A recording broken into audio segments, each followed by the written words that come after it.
જુનેજા. તો આજે અમે છીએ ગુજરાત મુસ્લિમ સમાજના ફેસબુક પેજના સ્થાપક અંજુમભાઈ સોરા સાથે. અને અંજુમભાઈ સોરાને અમે 2-3 યુનિવર્સિટી વિઝિટ કરાવી અને અહીંયા ખાસ લઈ આવવાનું રીઝન એ છે કે લાઈક એમને એક ટ્રસ્ટ આવે. પહેલાં જ્યારે અમે મળ્યા હતા એટલે એમને એવું હતું કે કેવી રીતે હોય, હોસ્ટેલ કેવી રીતે હોય, કોલેજ કેવી રીતે હોય, બધું ઇન કેમ્પસમાં હોય કે નહીં. ગુજરાતમાંથી મુસ્લિમ છોકરીઓ આવે તો એમના માટે એક ટ્રેડિશનલ કલ્ચર, નમાઝની વ્યવસ્થા મળી રહે એવી ફેસિલિટી છે કે નહીં. તો એના માટે અંજુમભાઈને પોતે અમે લઈને આવ્યા છીએ. અંજુમભાઈ, તમારે શું રિવ્યુ આપવા છે? હું એમડીઓની ટીમ સાથે કિર્ગિસ્તાન યુનિવર્સિટી ઓફ સાઉથ એશિયાની વિઝિટે આવ્યો હતો અને ખરેખર અહીંયા જોઈને દંગ રહી ગયો કે ખાલી કેવું ગુલામભાઈ અને ખરેખર છે એમાં ઘણો બધો ફરક છે. ઘણા કહે છે કે યુનિવર્સિટીમાં ઇન કેમ્પસ છે, ઇન કેમ્પસ છે, ઇન કેમ્પસ છે, પણ મેં આજે મારી નરી આંખે જોઈ લીધું કે અહીંયા મેઇન ગેટ છે જે 11 વાગ્યા પછી એન્ટ્રી નથી. અહીંયા હું ઊભો છું અને અહીંથી એટલી 100 મીટરે મેઇન હોસ્પિટલ છે, અહીંયા મેઇન એકેડમિક બિલ્ડિંગ છે અને અહીંયા મેઇન હોસ્ટેલ છે.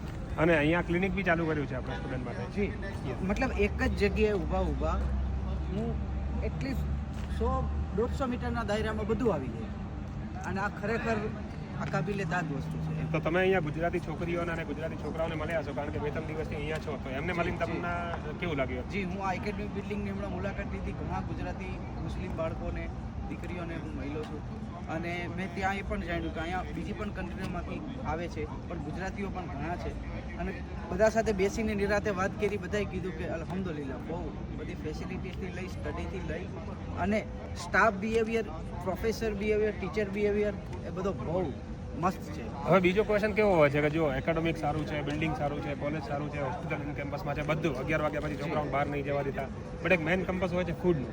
જી, એક કન્સર્ન હોય છે ને કે ફૂડ કેવું મળે, સારું ફૂડ ના મળે પછી તો બી અગેન પ્રોબ્લેમ થાય છે. તો ફૂડ વિશે તમારે શું રેટિંગ છે? ફૂડ હું કાલ રાતથી કન્ટિન્યુ અહીંયા જમી રહ્યો છું અને ખાસ એક વાત એ છે કે અમે અહીંયા આવ્યા છીએ પણ અમે હોટલ નથી લીધી, અમે હોસ્ટેલમાં જ રોકાણા છે. કેમ કે આ હોસ્ટેલ હોટલથી કમ નથી એમ સમજી શકો, અને એનું ફૂડ હોટલના ફૂડથી એ કમ નથી. એકદમ મસ્ત રસોઈયા છે અને ઘર જેવું જમવાનું બધું મળી રહે છે.